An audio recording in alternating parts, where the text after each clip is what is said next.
السلام علیکم ورحمۃ اللہ وبرکاتہ۔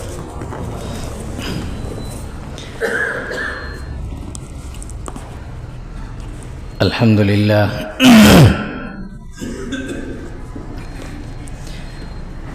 الحمد للہ وکفی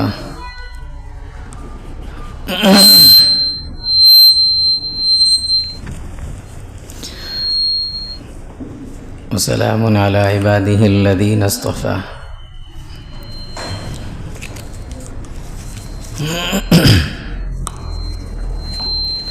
اندر والے جو ہے نیچے والے اس کا آواز کم کر دیں، کم کر دیں۔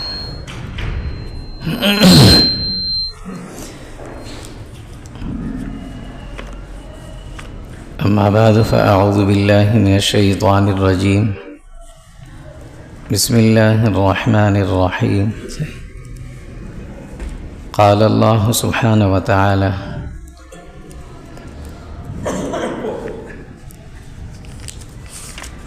یا ایہا الرسل کلوا من الطیبات واعملوا صالحا انی بما تعملون علیم۔ صدق اللہ مولانا العظیم۔ اللہم صلی علی جسد محمد فی الاجساد، اللہم صلی علی روح محمد فی الارواح،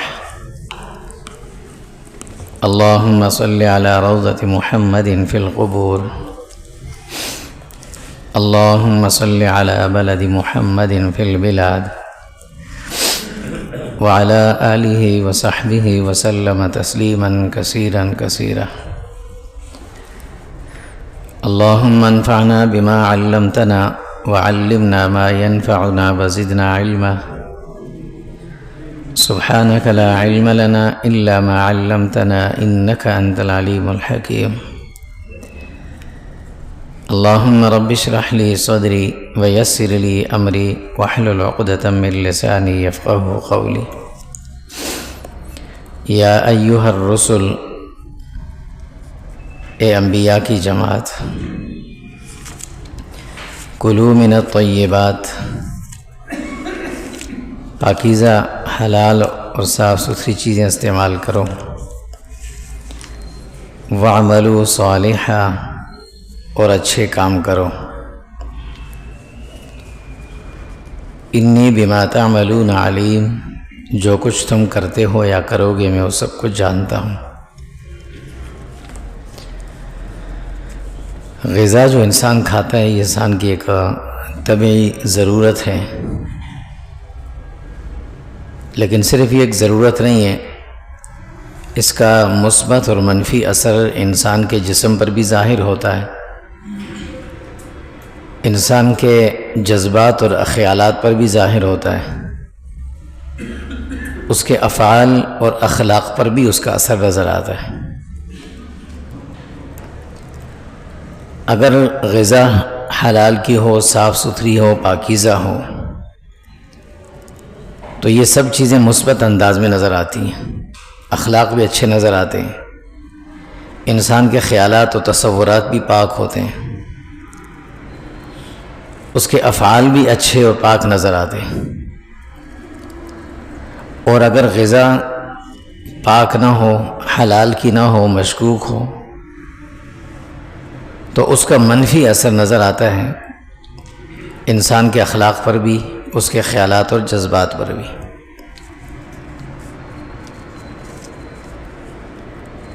رزق حلال کے دنیاوی بھی بڑے فائدے ہیں اور اخروی فائدہ تو ہے ہی ہے۔ اس کی اللہ کی اہمیت کیا ہے؟ اللہ رب العزت نے انبیاء علیہم السلام کو پہلے حکم دیا، اس کے بعد عام انسانوں کو حکم دیا، اور پھر تمام انسانوں سے کہا کہ تمہیں میں نے وہی بات بتائی ہے جو انبیاء کو میں نے بتائی تھی۔ انبیاء سے کہا کہ یا ایھا الرسل کلوا من الطیبات، اے انبیاء کی جماعت، پاکیزہ چیزیں استعمال کرنا اور کھانا۔ انبیاء کے بارے میں تو یہ تصور نہیں ہو سکتا، چونکہ وہ تو پیدائشی معصوم ہوتے ہیں، اللہ نے انہیں معصوم پیدا کیا، وہ تو مشتبہ چیز بھی نہیں اٹھا سکتے کسی کی، نہ اٹھاتے ہیں، لیکن اللہ نے حکم کی اہمیت بتانے کے لیے انبیاء کو مخاطب کیا کہ آپ کے لیے بھی یہی حکم ہے جو تمام امت کو، ساری انسانیت کو دیا جا رہا ہے۔ اور پھر ایمان والوں سے کہا یا ایھا الذین آمنوا کلوا من طیبات ما رزقناکم واشکروا للہ، یا ایمان والو تم بھی پاک اور صاف ستھری حلال چیزیں کھاؤ، حلال رزق کھاؤ، اور پھر اللہ کا شکر ادا کرو۔ انبیاء کو حکم دیتے ہوئے فرمایا کہ پاکیزہ چیزیں استعمال کرو اور پھر اچھے کام کرو۔ گویا یہ بتانا مقصد ہے کہ کسی بھی عبادت کی قبولیت کا مدار رزق حلال پر ہے۔ کھانا حلال، پینا حلال، پہننا حلال، استعمال کی چیزیں حلال، تو عبادات اللہ کے ہاں قبول۔ فرمائے کلوا من الطیبات، پہلے اس کی پابندی کرو، اس کے بعد وَاعْمَلُوا صالحا، پھر اچھے کام کرنا۔ اور عام انسانوں سے کہا کہ کلوا من طیبات ما رزقناکم واشکروا للہ، اللہ نے تمہیں جو کچھ پاکیزہ اور حلال رزق دیا ہے اسے استعمال کرنا، حرام سے بچنا، اور میرا شکر ادا کرنا۔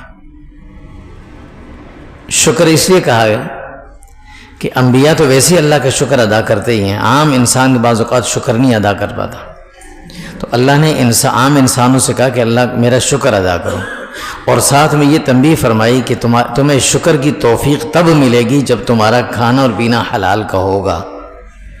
اگر کھانا اور پینا حلال کا نہیں ہوگا تو نہ عبادت کی توفیق ہوگی، نہ شکر کی توفیق ہوگی، اور جب شکر نہیں ہوگا تو ناشکری ہوگی۔ ناشکری کا نتیجہ یہ ہے کہ مال تم زیادہ کماؤ گے لیکن اس میں برکت اٹھے گی اور وہ تمہیں کم لگے گا، بہت کم، اس میں سے برکت ختم ہو جائے گی۔ تو فرمایا کہ عبادت اور شکر دونوں کا مدار ہے رزق حلال پر۔ اس کے دنیاوی فائدے کیا ہیں؟ سب سے پہلا فائدہ اس کا تو یہ ہوتا ہے کہ انسان اچھے اخلاق کا مالک بن جاتا ہے، اس کے اخلاق اچھے بن جاتے ہیں۔ اور رسول اللہ صلی اللہ علیہ وسلم نے اپنی زندگی میں جن چیزوں پر سب سے زیادہ زور دیا، زیادہ تاکید فرمائی، زیادہ اہمیت کے ساتھ سمجھایا، وہ ہیں اخلاق حسنہ۔ فرمایا تم اپنے اخلاق اچھے کرو، اخلاق اچھے رکھو۔ وجہ اس کی یہ ہے کہ ایک تو خوش اخلاقی ایک مستقل عبادت ہے، مستقل عبادت ہے۔ ایک آدمی خوش اخلاق ہے، اب وہ چاہے کچھ بھی نہیں کر رہا، سو رہا ہے، جاگ رہا ہے، چل رہا ہے، پھر رہا ہے۔ اللہ فرماتے ہیں، حضرت عائشہ رضی اللہ تعالیٰ عنہ کی روایت ہے، حضور صلی اللہ علیہ وسلم نے فرمایا کہ اس کی مثال ایسی ہے صائم النہار اور قائم اللیل کی طرح، جو مستقلاً ہمیشہ دن کو روزے میں رہے اور رات کو اللہ کی عبادت کرے۔ یہ خوش اخلاق آدمی کے لیے کہا، اس لیے کہ اس کے 24 گھنٹے کا جو وقت ہے وہ عبادت میں گزرتا ہے۔ اور دوسری، اللہ کے نبی صلی اللہ علیہ وسلم نے یہ بھی بتایا کہ قیامت کے دن انسان کی جب نیکیاں تلیں گی، وزن ہوگی، تو انسان کی نیکیوں میں جو سب سے وزن والی نیکی نکلے گی وہ اس کے اخلاق حسنہ ہوں گے۔ سب سے اچھے، جس کے اخلاق اچھے ہوں، اس کی سب سے بھاری نیکی جو نکلے گی وہ یہ ہوگی۔ اور ظاہر سی بات ہے قیامت کے دن تو اعمال کا وزن ہوگا، گنتی تو ہوگی نہیں۔ فمن ثقلت موازینہ فاولئک هم المفلحون، اللہ کہتے ہیں جس کے نیکیاں وزن والی ہوں گی، جس کا وزن زیادہ ہوگا وہ کامیاب ہوگا۔ اور سب سے زیادہ وزن والی نیکی جو ہے وہ انسان کے اخلاق حسنہ ہوں گے۔ تو اللہ کے نبی صلی اللہ علیہ وسلم نے ان دو وجوہات کی بنیاد پر زیادہ زور اس بات پر دیا کہ اپنے اخلاق اچھے رکھنا۔ چنانچہ صحابہ وہی لوگ تھے جو مکہ والے تھے جن کے بارے میں رسول اللہ کی نبوت سے پہلے تاریخ کچھ اور لکھتی تھی، اور جب رسول اللہ صلی اللہ علیہ وسلم کی زیارت ان لوگوں کو ہوئی، صحابیت کا شرف ملا، تو ان کے اخلاق یکسر ایسے بدل گئے کہ اخلاق اعلیٰ کا بہترین نمونہ اور مثال بن گئے۔ تو اللہ کے نبی صلی اللہ علیہ وسلم کی یہ محنت تھی ان پر، اس لیے امت کے لیے بھی آپ نے یہی فرمایا کہ اپنے اخلاق اچھے رکھنا۔ اللہ نے رسول اللہ صلی اللہ علیہ وسلم کی اور تمام انبیاء کی بعثت کا مقصد بتایا. یزکیہم ویعلمہم الکتاب والحکمہ ویزکیہم فرمایا کہ ان کو ان کے ظاہر باطن کو پاک اور صاف کریں گے. اللہ نے یہ مقصد بتایا. اور ظاہر سی بات ہے جس آدمی کے اخلاق اچھے ہوتے ہیں نا قدرتی طور پر اسے زندگی کے اندر سکون حاصل ہوتا ہے, کسی سے کوئی شکایت نہیں ہوتی ہے اس کو, کیونکہ وہ خوش اخلاق ہے, ہر کسی سے ہنس کے بات کرتا ہے, کسی کی بات کو سیریس لیتا ہی نہیں ہے. کوئی اسے کچھ کہہ بھی دے تو بھی کہتا کوئی پرواہ نہیں, میں بھی تو کہتا ہوں, مذاق ہے یہ. تو وہ سکون سے رہتا ہے ہمیشہ. اور جو بد اخلاق آدمی ہوتا ہے یہ ہمیشہ بے سکونی میں رہتا ہے, ہر وقت ڈانٹ ٹپٹ غصے میں رہتا ہے. اس لیے کہا کہ حضور صلی اللہ علیہ وسلم نے فرمایا رزق حلال کا یہ فائدہ ہے کہ انسان کا اخلاق بڑے اچھے رہیں گے. نبی کریم صلی اللہ علیہ وسلم کی ایک دعا ہے. آپ صلی اللہ علیہ وسلم جب آئینہ دیکھتے تھے نا, آپ نے ہمیں ہر عمل کی دعا بتائی ہے, اور یہ اس لیے بتائی کہ ہر عمل کے کرتے ہوئے دعا کریں گے وہ کام آسان بھی ہوگا, برکت والا ہوگا, خوشی والا ہوگا, اور ثواب بھی ملے گا اس پر. فرمایا جب تم شیشے میں دیکھتے ہو نا اپنا چہرہ تو اللہ کے نبی صلی اللہ علیہ وسلم یہ دعا پڑھتے ہیں اللہم احسنت خلقی فحسن خلقی. اے اللہ اپنے چہرہ اچھا بنایا, خوبصورت بنایا, ہمارے اخلاق بھی اچھے بنا دے. اور حضور کے اخلاق کے بارے میں تو اللہ خود فرماتے ہیں انک لعلی خلق عظیم. ساری دنیا انسانیت کے خوش اخلاقی ایک طرف رکھ دیں اور رسول اللہ صلی اللہ علیہ وسلم کی خوش اخلاقی کو ایک طرف, برابر پھر بھی نہیں. اللہ نے آپ کو اتنے اچھے اخلاق سے نوازا تھا. اللہ خود فرماتے ہیں لعلی خلق عظیم, بہت بڑے خوش اخلاق تھے. لیکن پھر بھی اللہ سے دعا کیا مانگ دیں اللہم احسنت خلقی فاحسن خلقی. اے اللہ میرے اخلاق اچھے کر دے. اور امت کے لیے اللہ کے نبی صلی اللہ علیہ وسلم کی تعلیم بھی یہی ہے, زور بھی اسی پر ہے, تاکید بھی یہی ہے اپنے اخلاق اچھے رکھو. یہ بہترین عبادت ہے, تمام عبادتوں میں سب سے افضل ترین عبادت فرائض کے بعد. حضرت ابو ہریرہ رضی اللہ تعالیٰ عنہ فرماتے ہیں کہ اللہ کے نبی صلی اللہ علیہ وسلم نے فرمایا بعثت, اللہ نے مجھے کیوں بھیجا؟ فرمایا مجھے اللہ نے اس لیے بھیجا لأتمم حسن الاخلاق, تاکہ میں دنیا کو بتا دوں کہ اچھے اخلاق کیا ہوتے ہیں, اس کی تکمیل اور تعمیل کر کے جاؤں, سب کو بتاؤں اچھے اخلاق کیا ہوتے ہیں. اور اچھے اخلاق کب آتے ہیں؟ جب انسان کی غذا, انسان کا کھانا پینا اور پہننا صاف اور حلال اور پاکیزہ ہوتا ہے. اگر مشکوک چیزوں کا استعمال ہوتا ہے تو اس کا فوری اثر جو سب سے پہلے پڑتا ہے وہ اخلاق پر پڑتا ہے, انسان بد اخلاق بن جاتا ہے. دوسری چیز جو اس کا فائدہ ہے, دنیاوی فائدہ خوش اخلاق سے رزق حلال کا, وہ یہ ہے کہ انسان کے اندر عبادت کا ذوق پیدا ہوتا ہے. عبادت انسان کرتا تو ہے ہی ہے, چاہے وہ اللہ کے ڈر سے کرے, اللہ کی محبت میں کرے, جہنم کے خوف سے کرے یا جنت کی لالچ میں کرے, کرتا تو ہر آدمی ہے. ہر مسلمان کچھ نہ کچھ عبادت ضرور کرتا ہے, اپنی سوچ کے مطابق جس چیز کو بڑا سمجھتا ہے اسے کرتا ہے, وہی عبادت کرتا ہے. لیکن عبادت اس وقت عبادت کہلاتی ہے جب وہ اپنے ذوق کے ساتھ اور اللہ کی محبت میں ہو. جب اللہ کی محبت میں ہوتی ہے نا تو پھر انسان کو پرواہ نہیں ہوتی کتنا وقت لگ رہا ہے, کتنی مشکل پیدا ہو رہی ہے, کتنی سردی ہے, اس کے باوجود بھی 5 وقتہ وضو کرنا ہے, جماعت کے ساتھ نماز ادا کرنی ہے. ذوق پیدا ہو جاتا ہے, اللہ کی محبت پیدا ہوتی. اور یہ عبادت کا ذوق اور شوق جو پیدا ہوتا ہے یہ رزق حلال کے بعد پیدا ہوتا ہے. اگر انسان کے غذا, انسان کا کھانا اور پینا, پہننا یہ مشکوک اور ناپاک ہو تو عبادت کا ذوق انسان کے اندر سے نکل جاتا ہے. پھر وہ تو یا تو شریک ہی نہیں ہوتا, اور اگر شریک بھی ہوتا ہے تو آخری صف میں آخری رکعت میں آ کر مل گیا اور اٹھ کے نکل گیا. ذوق نکل جاتا ہے دل سے. جس شوق کے ساتھ, جس ذوق اور اہتمام کے ساتھ ہم اپنا کھانا پینا کھاتے ہیں, اسی ذوق اور شوق کے ساتھ انسان کی عبادت بھی ہونی چاہیے. کھانے کے لیے جب ہم گھر سے باہر کہیں جاتے ہیں تو کتنا اہتمام کر کے جاتے ہیں، اسی اہتمام کے ساتھ ہم مسجد میں بھی آنا چاہیے، ہمیں آنا چاہیے۔ اللہ کے نبی صلی اللہ علیہ وسلم فرماتے، مشکات کی روایت ہے کہ تمہارے پاس کیا تم اتنا بھی نہیں کر سکتے کہ اپنے پاس ایک صاف ستھرا جوڑا کپڑوں کا رکھو کام کی جگہ پر، اچھا معززانہ لباس ہو، اور جب مسجد آئیں تو وہ پہن کر آ کر نماز پڑھی، واپس جا کر اسے اتار دیا اور اپنے کام میں لگ گئے۔ تو میں اتنا بھی نہیں کر سکتے، تم اتنا تو ہر آدمی کر سکتا ہے، بجائے وہ کہ وہ مسجد کی ٹوپی اٹھائیں اور سر پہ رکھیں اور پھر پھینک کے چلے جائیں۔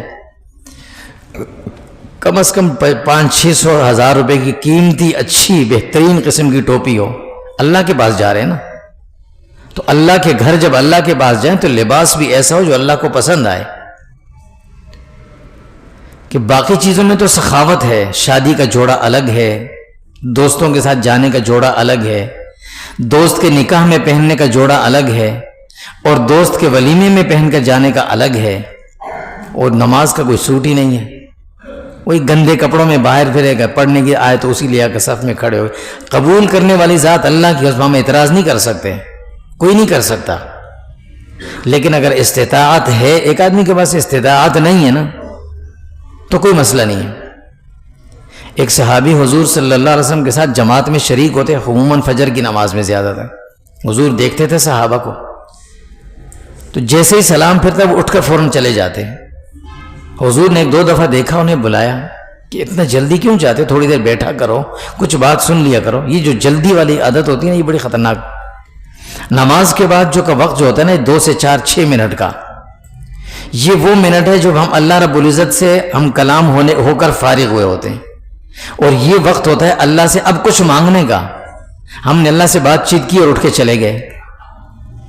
کسی آدمی کی اگر گورنر سے ملاقات ہو جائے نا تو وہ ادھر ادھر کی باتیں نہیں کرے گا، صرف اپنی بات اس کے سامنے رکھے گا، وزیر ہے، گورنر، یار کام کی بات کرو۔ اور ہم اللہ کی عبادت کر کے اور جب نماز کے بعد دعا کا وقت ہوتا ہے اٹھ کے بھاگ جانا، یہ اچھی عادت نہیں ہوتی۔ حضور نے صحابی کو بلایا کہ آپ کیوں ایسا کرتے ہو؟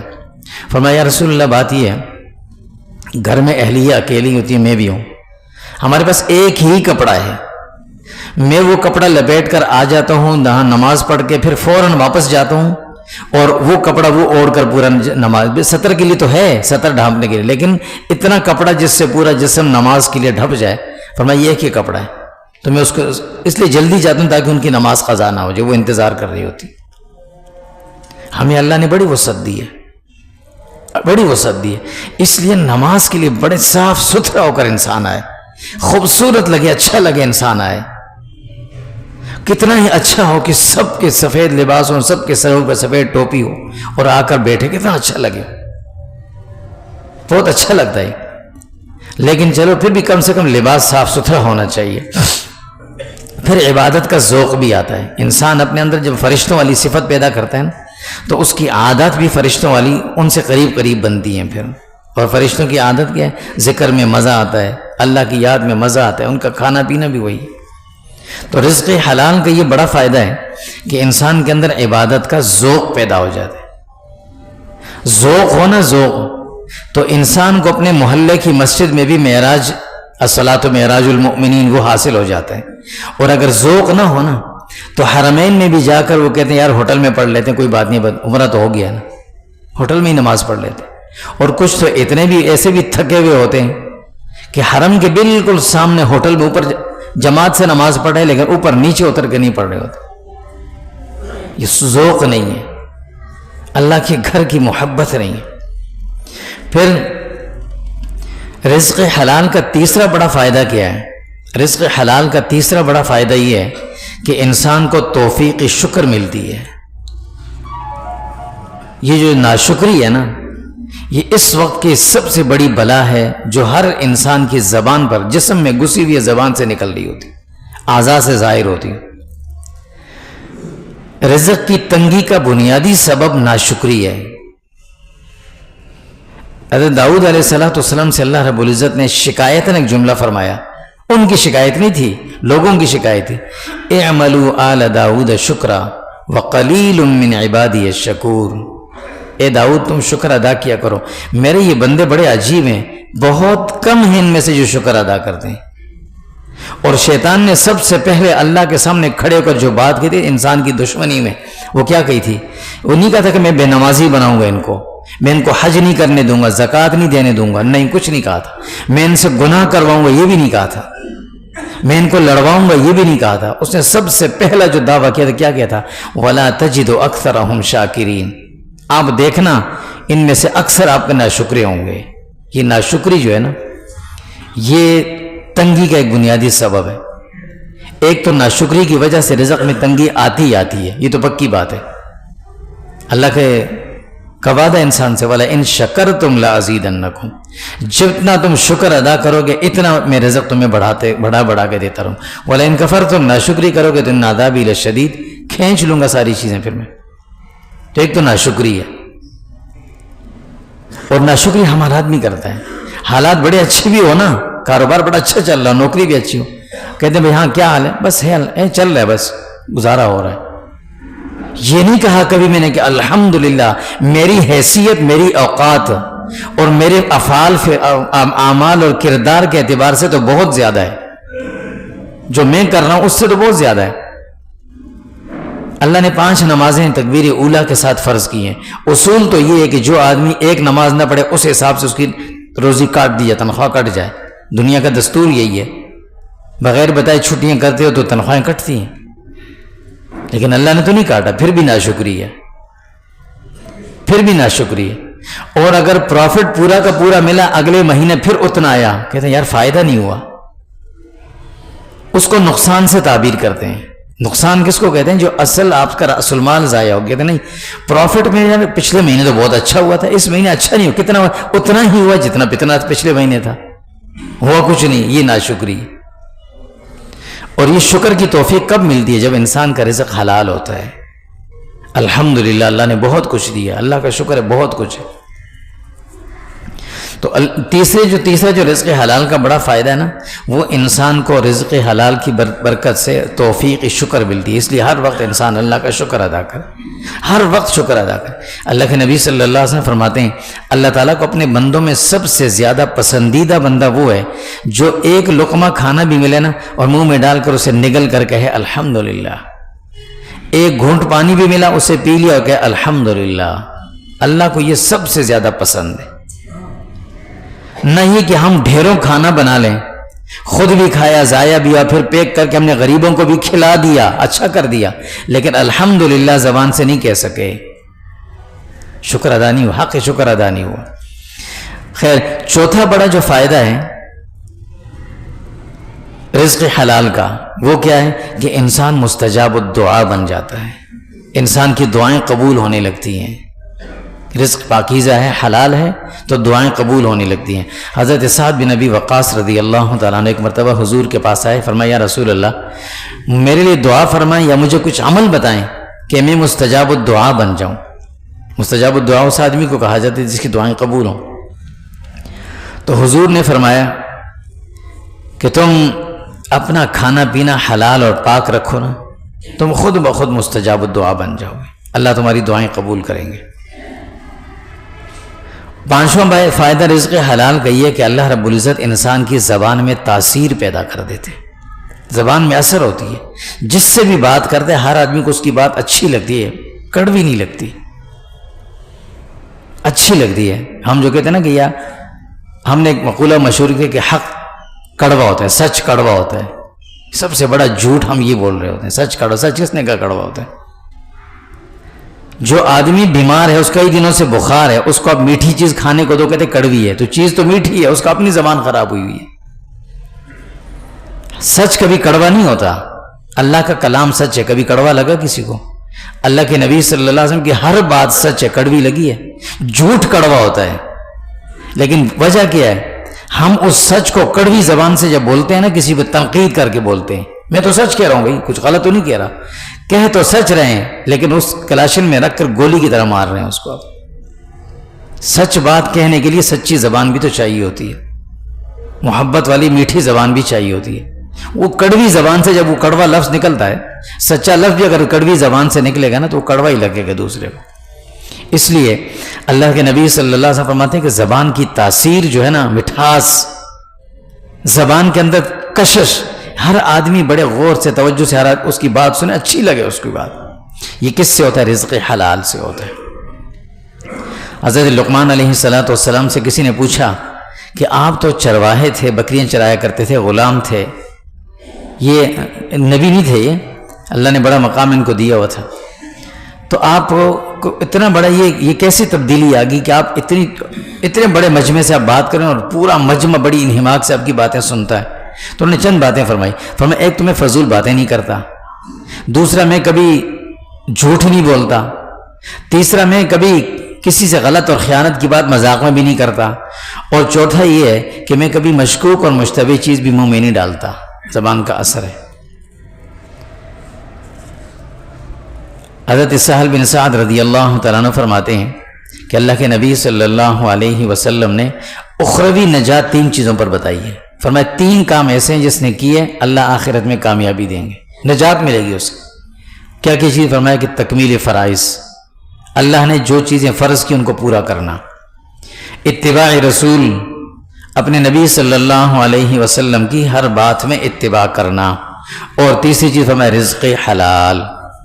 یہ 3 چیزیں اللہ نے ایسی رکھی ہیں کہ اللہ نے اس پر نجات رکھی ہے اخروی۔ تو یہ ہے رزق حلال کے فائدے۔ جب انسان رزق حلال کا اہتمام کرتا ہے، اللہ رب العزت اس کی زبان میں تاثیر بھی رکھ دیتے ہیں، اس کے اخلاق بھی اچھے کر دیتے ہیں، اور اس کے عبادت کا ذوق بھی اس کے اندر پیدا ہوتا ہے، مستجاب الدعا بھی بن جاتا ہے انسان۔ اسی لیے اللہ رب العزت نے سب سے پہلے انبیاء کو مخاطب کیا، فرمایا یا ایھا الرسل کلوا من الطیبات واعملوا صالحا۔ پہلے اپنا کھانا پینا اور پہننا یہ صاف ستھرا کر رکھنا، پاکیزہ رکھنا، اس کے بعد واعملوا صالحا، پھر اچھے کام کرنا۔ میں بتا رہا کہ انبیاء کو تو یہ بات بتانا، انبیاء کو حکم دینا، یہ تو ظاہر ہے انبیاء تو بالکل معصوم ہیں ان تمام چیزوں سے۔ یہ انسانوں کو سمجھایا جا رہا ہے کہ کسی بھی عمل کی قبولیت کا مدار کس پر ہے؟ رزق حلال پر ہے۔